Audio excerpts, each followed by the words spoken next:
in 1863 to a family in the flour milling business, Henry Royce was already a well-established electric and mechanical engineer when his fascination turned to automobiles late in the 19th century.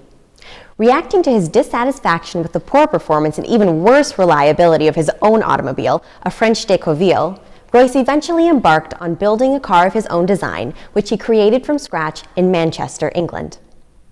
Fully 14 years Royce's junior, the aristocratic Charles S. Rolls was born in 1877 and was an accomplished entrepreneur and mechanical engineer. In 1903, Charles Rolls broke the land speed record going a blistering 83 miles per hour, driving a 30-horsepower Morse, earning him the nickname Dirty Rolls. This record was never acknowledged, but this didn't discourage Rolls, who continued his motoring journey and began importing French-built automobiles. Their first meeting took place on May 4, 1904, at a British Royal Automobile Club gathering at the Midland Hotel in Manchester, England, and it didn't take long for them to realize that they had the same ambition: to provide England with a domestic car to be proud of. James? For England. For England, Alec.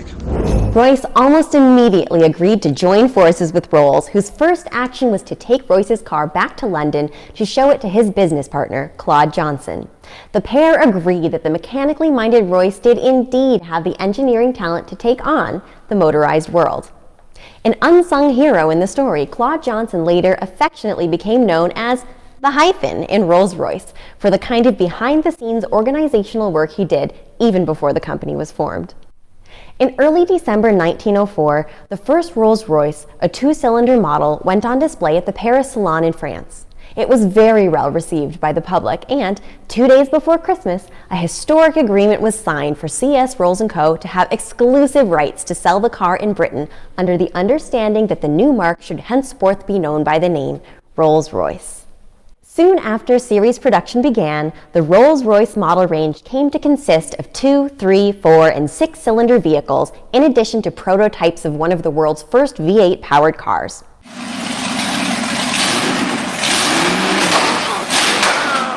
It was an odd mix of offerings, but nothing unusual during the formative years of the internal combustion engine. Although considered successful for their time, none of the models were up to Henry Royce's rapidly increasing standards for performance and reliability, and all were abandoned after 1906, so that he could concentrate production on a new design that ultimately becomes one of the most highly regarded cars of the early 20th century, the 40/50. Never officially called the Silver Ghost by the manufacturer, the 40/50 came by its informal designation thanks to one especially well-appointed, silver-plated, and well-publicized early model, made for none other than Claude Johnson. Thanks, Claude. Its large 6-cylinder engine proved to be the perfect complement to its well-engineered chassis, and the superiority of the car's design was proven beyond doubt when it was driven in a 15,000-mile non-stop reliability test without incident. That achievement prompted one reporter to announce that Rolls-Royce was the best car in the world, a claim that they were only too happy to embrace.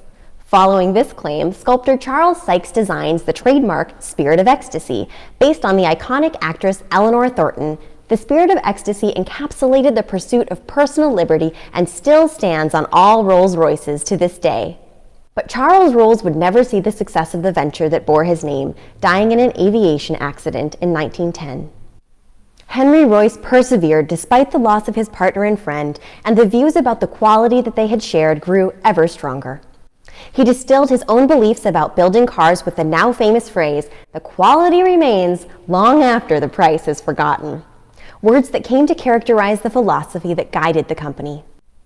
Buyers must have agreed with Royce's thinking, because the 40/50 Silver Ghost became so well regarded that it was in production for 22 years before being replaced by the Phantom One. Recognizing the advantages of having a chic sporting model to supplement its luxury lineup, Rolls-Royce acquired the renowned but financially troubled Bentley Mark in 1931, and 4 years later debuted the magnificent V12-powered Phantom III, the last model that Henry Royce was involved with before his death in April of 1933. A completely foreign concept today, but not unusual for luxury car manufacturers of the era. The Rolls-Royce factory produced only the car's rolling chassis. It was then up to each buyer to contract with a coach builder to construct a body for the car. This practice continued for all Rolls-Royce models until vehicle production was suspended in 1939 at the start of World War II. During the war, most of the Royal Air Force planes were powered by Rolls-Royce Merlin engines. This included the famous Spitfire and Hawker Hurricanes that dominated the skies during World War II. When production